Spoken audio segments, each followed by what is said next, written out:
Hi friends, welcome to ST blogs. ఈ రోజు మన చేయబోయే రెసిపీ ఏంటంటే మా గోదావరి స్పెషల్ అయిన ఎంతో రుచికరమైన వంకాయ పచ్చడి కర్రీ. ముందుగా దానికి కావాల్సిన పదార్థాలు చూద్దామండి. ప్రాన్స్, టైగర్ ప్రాన్స్ మాట ఇవి.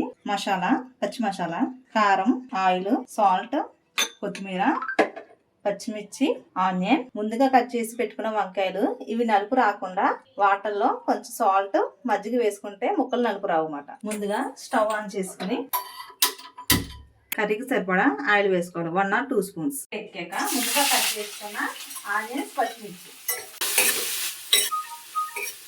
బాగా గోల్డెన్ బ్రౌన్ లో వచ్చే వరకు వేయించుకోవాలి. ఆనియన్, పచ్చిమిర్చి గోల్డెన్ బ్రౌన్ అయ్యే వరకు వేపుకొని కొంచెం పసుపు, మన టేస్ట్కి తగ్గట్టు సాల్ట్ వేసి 2 minutes ఫ్రై చేసుకోవాలి.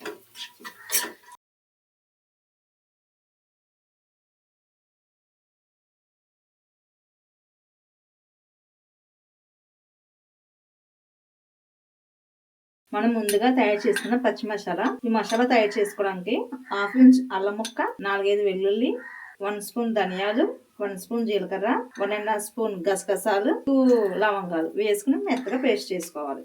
ఇది పేస్ట్ చేయడం వల్ల కర్రీకి మంచి అరోమా వచ్చి మంచి టేస్ట్ అనేది యాడ్ అవుతుంది. ఇది కొంచెం పచ్చి వాసన పోయే వరకు ఆనియన్స్తో వేసుకోవాలి. పచ్చిరొయ్యలు కాసేపు నూనెలో మగ్గించుకున్నాం కదా ఉల్లిపాయతో పాటు. ఇప్పుడు ముందుగా కట్ చేసి పెట్టుకున్న వంకాయ ముక్కలు కూడా ఒక 5 minutes వరకు నూనెలో మగ్గించుకోవాలి. చూడండి, మనం ఉప్పు, పెరుగు వేయడం వల్ల ముక్కలు నలుపు రాలేదు. వంకాయ వేసుకున్నాం కదా, 5 minutes మగ్గించుకున్నాక సరిపడా కారం వేసుకోవాలి. ఎవరి టేస్ట్ తగ్గట్టు వాళ్ళు వేసుకోవచ్చు. మేము కొంచెం కారం తక్కువ తింటాము కాబట్టి నేను తక్కువ వేసాను.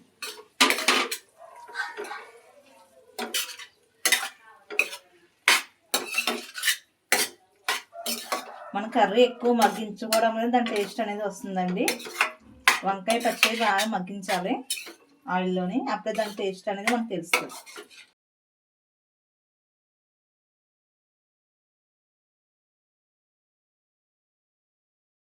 మన కర్రీకి సరిపడా తగిన వాటర్ వేసుకోవాలండి, మరి ఎక్కువ వేసుకోకూడదు. ఇది ఆల్రెడీ ఆయిల్లో మగ్గింది కదండి, వాటర్ ఏమి పెద్ద ఎక్కువేం పట్టవు. మనం చూసుకుని వాటర్ వేసుకోవాలి, వాటర్ సరిపోతాయి. బాగా కర్రీ ఆయిల్ పైకి వచ్చే వరకు ఉడికించుకోవాలి. కర్రీ ఆల్మోస్ట్ ఉడికిపోయిందండి. లాస్ట్లో ముందుగా సన్నగా కట్ చేసుకున్న కొత్తిమీర వేసుకోవాలి. కొత్తిమీర ఎక్కువ వేసుకోవడం వల్ల మంచి స్మెల్ వస్తుందండి. కర్రీ అయితే రెడీ అయిపోయిందండి. ఎంతో టేస్టీ అయిన వంకాయ పచ్చడి కర్రీ మా గోదావరి స్పెషల్ అండి. ఇది టేస్ట్ చేసి చూద్దాం.